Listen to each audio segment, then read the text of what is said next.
Hi everyone and welcome to a new video. I hope you all had wonderful holidays despite the circumstances, and also a very happy new year to all of you. In this video today, I want to show you how I created this wintry white piece. First off, I'm starting by putting down the base colors. I already knew that I wanted this to be predominantly white, but the other colors I wanted to put in were greens, purples, and peaches for the skin tone.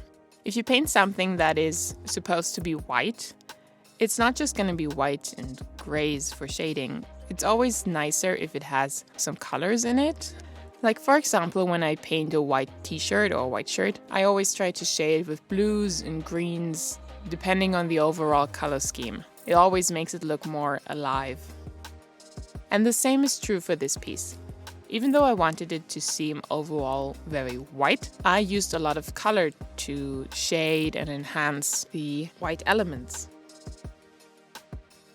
What I do now is that I change the line art to the background color. That is something I do to just make the overall line art softer and to integrate it a little bit more easier into the overall painting. I change everything except for the darkest darks. Those are the eyelashes, the irises, nostrils, and corners of the mouth. I know that those areas are gonna be dark no matter what, so I try to keep a lot of contrast there.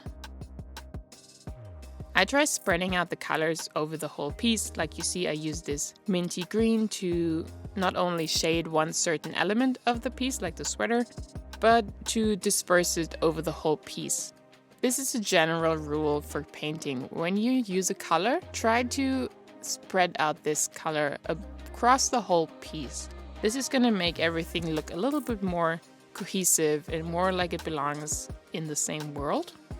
In my painting style, the beginning is always really rough, and I don't really need to worry about being exact in any way. It's more about getting the colors and especially the values right.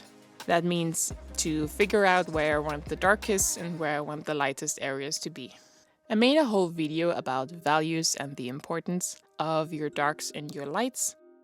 A great way to check your layers is to create a layer on top of all your layers, make it completely black, and turn the layer style to color.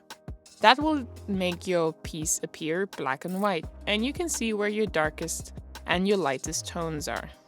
Try to focus the contrast on where you want the eye to go, and make sure that areas that are next to each other have contrast in their values. What I'm doing now is starting to bring more white back into the piece, making the areas that are in the light more overall white. I don't use my brush at full opacity, so the colors that I put down underneath are still gonna shine through, and that's really the key if you want to make something appear white, to have some sort of colors underneath. You can now see me starting to define more details. I always pick and choose the colors by the color picker and try to blend them on top of each other. I don't try to pick new colors necessarily, just try to find the colors that I want to use inside the piece to just keep this cohesion of color going. I usually start by painting the face because it's the most fun to me, and I know that if the face is turning out alright, I have enough motivation to keep going.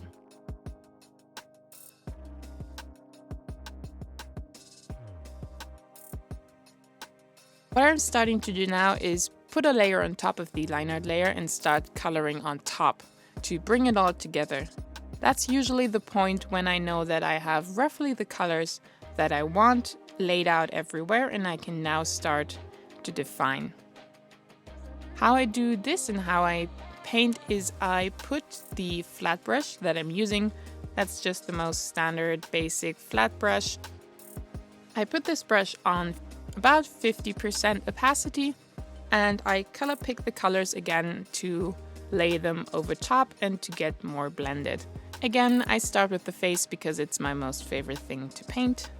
Always be sure to flip your canvas every now and then, because that's gonna help you check your proportions and see if everything is working out. Now this is just a lot of blending, trying to define the areas and get rid of that line art. You can see me turning the piece into black and white every so often. This is something I always try to do regularly to check the values if I'm still on track. And also I'm adjusting the colors a lot by using the color adjustment tools and changing the tones of the shadows, midtones, and highlights to get sometimes a little bit more of an interesting color combination.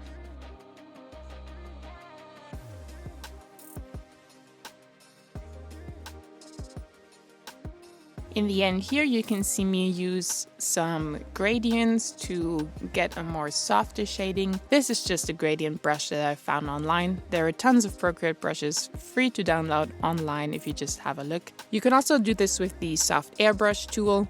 That's gonna work just as well. I flipped through layer styles to find the best way to use my gradients. This is basically just trial and error. In the end here, you can see me changing up the background color a lot. Everything changes up to the last minute. That's the beauty of digital artwork.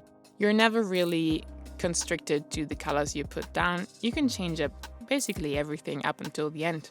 And that's something I love about it so much.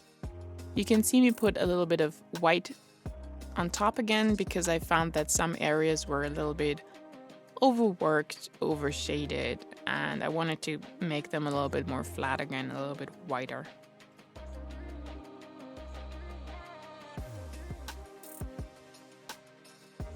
In the end, I decided to put down some little snowflakes in the background. I put down a grid that you can easily put down in Procreate and did some geometric little snowflakes, copy and pasted them all over the piece to create a soft little background.